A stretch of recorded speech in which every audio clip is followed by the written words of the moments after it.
नमस्कार दोस्तों, कैसे हैं आप? मैं हूं गौरव और ये है ट्रांसफॉर्मेशंस। रिसेंटली हिंदुस्तान टाइम्स, जो कि एक देश का नेशनल इंग्लिश न्यूज़पेपर है, उन्होंने रिसर्च एनालिसिस करने की कोशिश की देश की 23 IITs, Indian institute of technologies की वैकेंट पोजीशंस के ऊपर। तो लगभग 12,500 पोस्ट में से 4800 पोस्ट जो हैं वो वैकेंट थी। और मेजरली अगर आप इंडिविजुअल आईआईटीज़ के हिसाब से देखेंगे तो आईआईटी पटना में लगभग 54% पोस्ट वैकेंट थी। उसके अलावा आईआईटी खड़गपुर में 51%।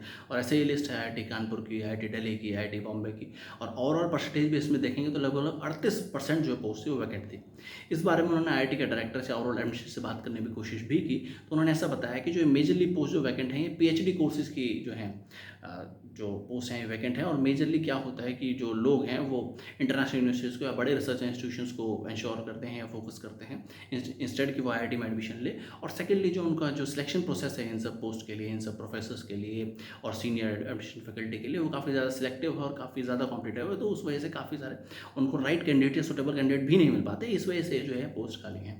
अब देखिए, ये तो हाल है देश के टॉप मोस्ट प्रेस्टिजियस इंस्टीट्यूशंस का, जिनको एक तरीके से प्रॉपर फंडिंग मिलती है सेंट्रल गवर्नमेंट की तरफ से, इस तरीके के सारे इंस्टीट्यूशंस को। तो जो राज्य स्तरीय इंस्टीट्यूशंस हैं, भले वो नेशनल इंस्टीट्यूट ऑफ टेक्नोलॉजीज़ हो या और तमाम डिफरेंट डिफरेंट इंस्टीट्यूशंस हो जो ग्रेजुएशन पोस्ट ग्रेजुएशन कोर्सेज कराते हैं, तो उनका क्या हाल हो?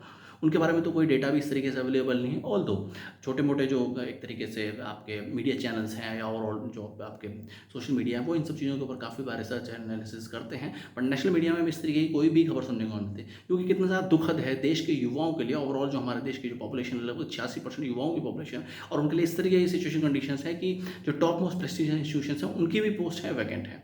तो ये समय है कि ओवरऑल जो सिस्टम है उसको इम्प्रूव किया जाए। और ओवरऑल सिस्टम तभी इम्प्रूव हो सकता है जब हमारा पॉलिटिकल ताना बना, भले वो राज्य स्तरीय हो, भले वो केंद्र स्तरीय हो, वो इम्प्रूव हो जाए।